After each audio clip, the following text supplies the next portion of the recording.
Well, it's good to be able to talk to you in this way this evening. Just want to give you a quick update as far as youth ministry and myself and Taylor. I'm feeling much better, pretty much symptom-free now. My taste and smell is not great, but it's there and I can taste some things, which is nice. My energy is back and I'm feeling pretty good, ready to be out of quarantine and to start doing things again, and that will come shortly. Taylor has pretty much stayed symptom-free and healthy throughout this, so thank you for your prayers and your concerns, and continue those, because there's still a little bit left in this quarantine period, and we really pray that each and every one of us, especially those who are on the fall retreat, stay safe and healthy and don't develop this virus.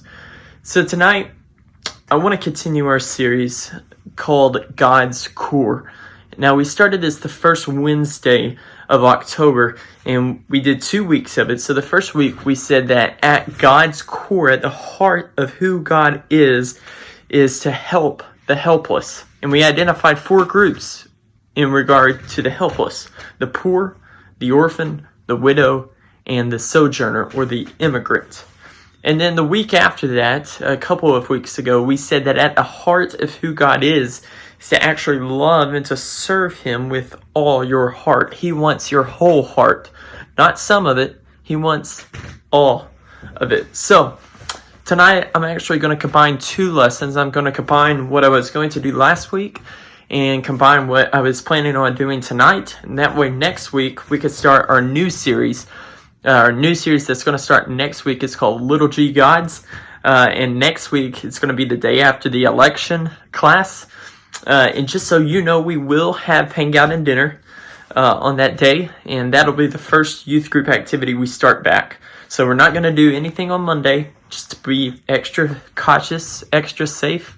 But we will start Hangout on Wednesday with Chick-fil-A and a lesson about politics, Little G God politics, a week from today. So I know it's frustrating, and I apologize that I feel kind of guilty that I'm the one that had the virus and exposed everyone, but I'm super glad that everyone has stayed safe, and it's just the reality of this year and this time that we're in. We'll be back together next week for Hangout and class, and I hope that you all can join us then. So tonight's lesson, the first part of tonight's lesson, we'll go ahead and get started. The word justice. When you hear the word justice, what comes to mind? Maybe for you, when you hear that word justice, you think about our world, and everyone seems to be calling for justice in different ways. They want justice for people like Breonna Taylor, that girl who was killed in March inside her apartment in Kentucky. Or maybe you hear justice for Ahmaud Arbery, the Georgia jogger who kind of started a lot of protests and racial unrest in our country earlier in the year.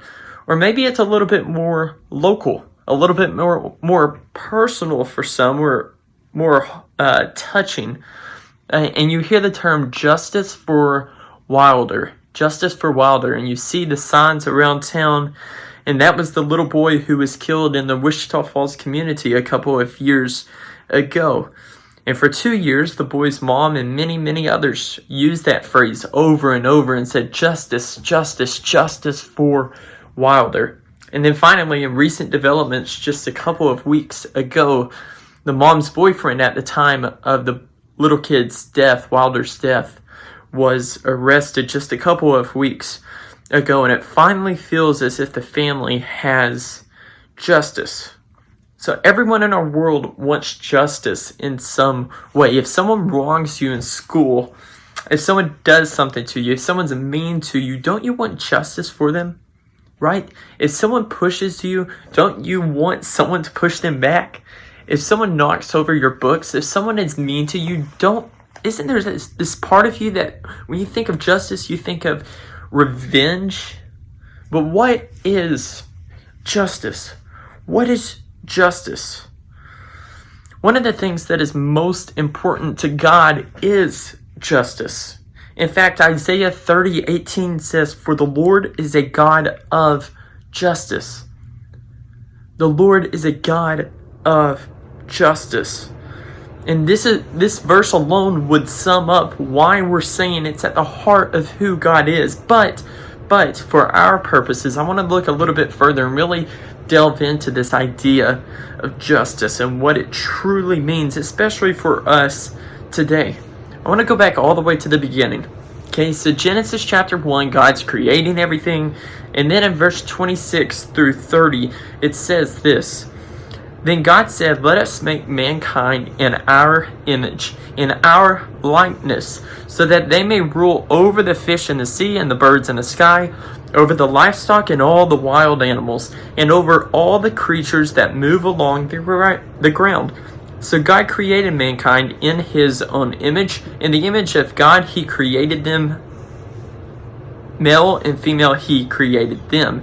God blessed them and said to the fish, God blessed them and said to them, "Be fruitful and increase in number, fill the earth and subdue it, rule over the fish in the sea and the birds in the sky, and over every living creature that moves on the ground." Then God said, "I will give you every seed-bearing plant on the face of the whole earth, and every tree that has fruit with seed in it. They will be yours for food. And to all the beasts of the earth, and all the birds of the sky, and all the creatures that move along the ground, everything that has the breath of life in it, I give every green plant for food." And it was so. Okay, so notice here. Let me point a few things out. First thing is that male and females, both, are created in God's image. Created in God's image. Nothing else in all of creation was created in the image of God himself but humans, male and female. There's not a gender that is superior to the other, nor does God say that any human is superior toward another human. He does say that humans are superior to animals. Humans are superior to plants as well. And he has given us those to eat, to rule over, to subdue, as the scripture says. Somewhere along the way, humans thought this isn't what they wanted, right? It wasn't fair for them to be equal with anyone. People wanted to be superior. They wanted to rise up. They wanted to oppress those who were hurting, oppress those who had been wrong, or who were weak, oppress those who they didn't like, oppress those who didn't look like them. And all of a sudden, we started to live in an unjust world. The strong would rise up and dominate the weak, dominate the oppressed. And what tends to happen is that the ones in society who are oppressed are the ones in society who are the easiest to treat unjustly. Is that not true? Aren't the ones who are oppressed, aren't the ones who are outcast in society the ones who are really easy for us to treat unjustly? Because we think of them as less than human. But Genesis 1 tells us, hey, we're all starting on an equal playing field. There's not one that is superior to the other. We are all equal. Isaiah 1:17 says, "Learn to do right, seek justice, defend the oppressed, take up the cause of the fatherless, plead the case of the widow." Deuteronomy 27:19, we looked at these two verses 2 weeks ago when referring to helping the helpless. Deuteronomy 27:19, "Cursed be anyone who perverts the justice due to the sojourner, the fatherless, and the widow." You see, God says to not only look after these groups, care for them, but also seek justice for them. Do good for them. God is calling us to something higher. He wants us to be a people who seeks justice and also does justice, especially for those groups, again, in society who are oppressed, who are easy to treat unjust. But again, what does this look like? Does that mean when we see a wrong committed, we take justice into our own hands and do whatever we see fit to them? Is that what justice is? If we see someone treated poorly, does that mean we just get a look and say, that was unjust? I'm going to seek justice and I'm going to go over there and punch that person. Is that justice? Is that what God wants? Check out this passage, Deuteronomy 16, 18 through 20. God said, no, that's not what I want you, the Israelites, to do. He says this, appoint judges and officials for each of your tribes in every town the Lord your God is giving you, and they shall judge the people fairly. Don't pervert justice or show partiality. Don't accept a bribe, for a bribe blinds the eyes of the wise and twists the words of the innocent. Follow justice and justice alone, so that you may live and possess the land the Lord your God is giving you. For the Israelites, justice was not something that they were to take into their own hands, but rather they were to appoint judges. They were to appoint officers, and those people were the ones that were going to take the law and determine what the outcome, the result, should be. They were given strict orders. Justice and only justice shall you follow. Don't accept bribes, because that's not just. And God says, if you do this, you may live and possess the land that God is giving you. It's safe to say that this warning would be enough for most people to do what God said, to act justly, right? This warning, if you don't act justly, you're not going to possess this land. But justice wasn't just limited to judges and officers for the Israelites.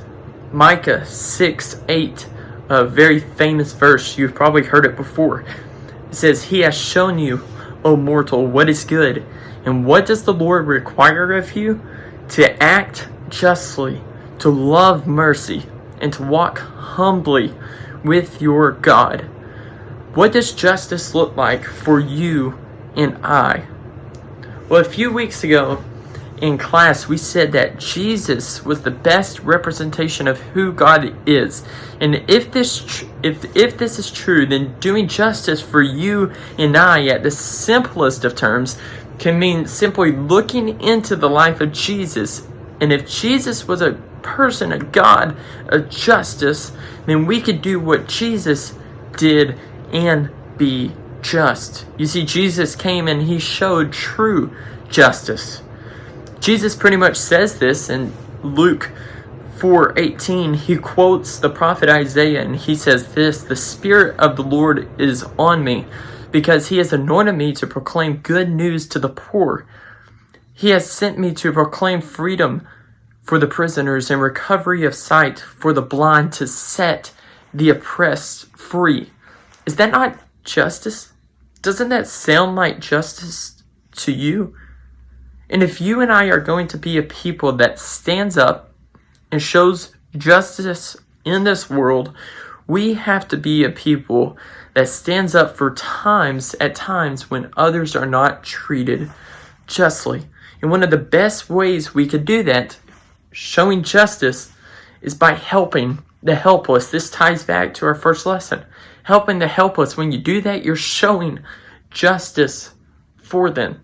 That is justice. When we look after the widow, the poor, the orphan, the immigrant, we're showing them justice because we're showing them love, we're showing them fairness, we're showing them kindness, and as Micah 6:8 says, we are showing them mercy. Justice. It's at the heart of who God is. It's one of the things that's most important to God. But now I want to get to tonight's lesson. It's going to be shorter, don't worry.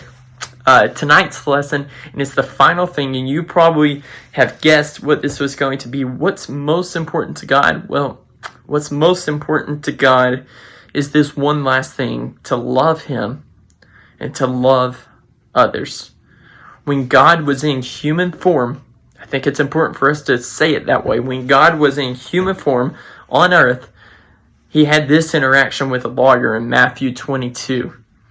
Hearing that Jesus had silenced the Sadducees, the Pharisees got together. One of them, a Pharisee who was an expert in the law, tested him with this question.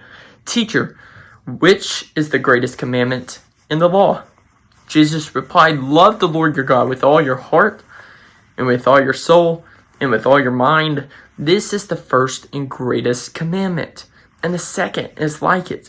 Love your neighbor as yourself. Jesus says, all the law and the prophets hang on these two commandments.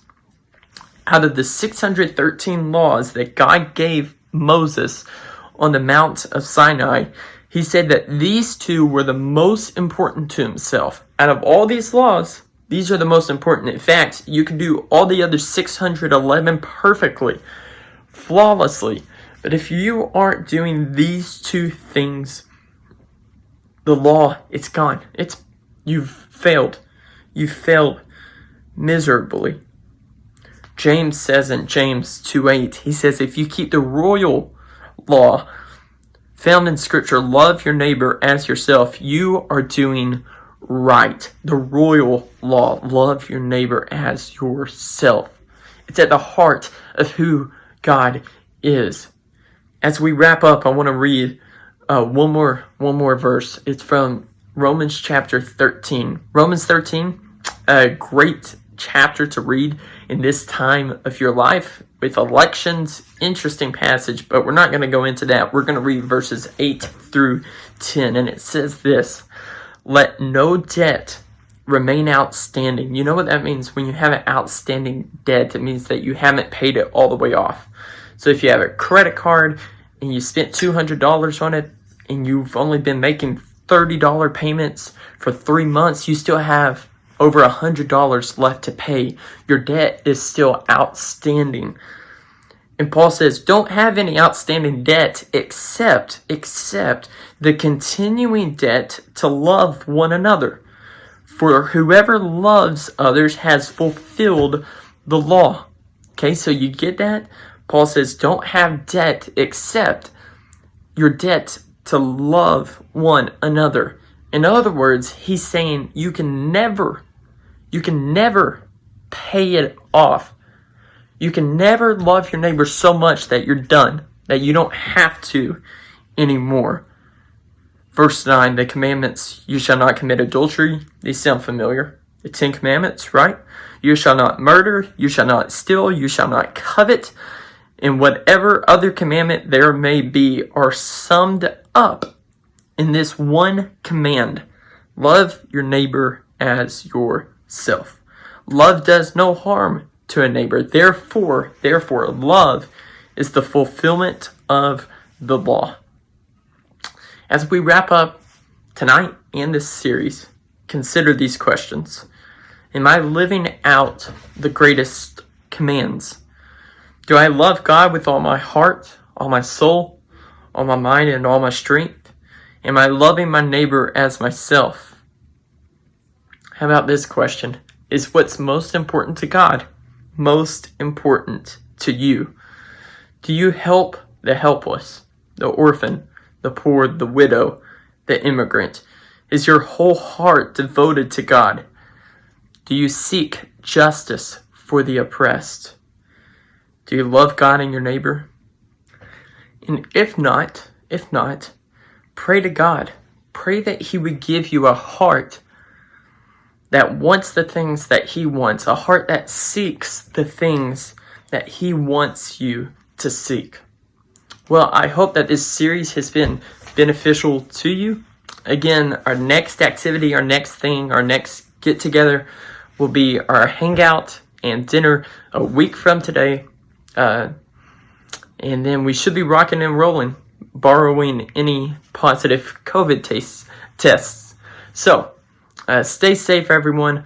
Miss you all. Love you all. Praying for you. If you need anything, still, just give us a holler. Taylor and I are here for a few more days. So don't come by. Text, call, do whatever. We'd love to talk to you. Take care, everyone, and we'll see you next Wednesday.